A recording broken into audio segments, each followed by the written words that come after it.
আমি ইন্ডিয়াতে পৌঁছে গেছি।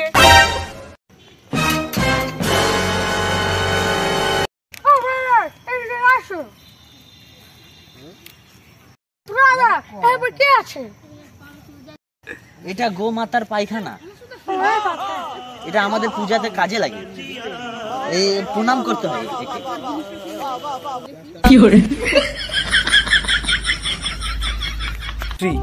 আমি ব্যস্ত আছি, আমি এখন যাই। ওকে, আমার সঙ্গে কথা বলে ভালো লাগলো।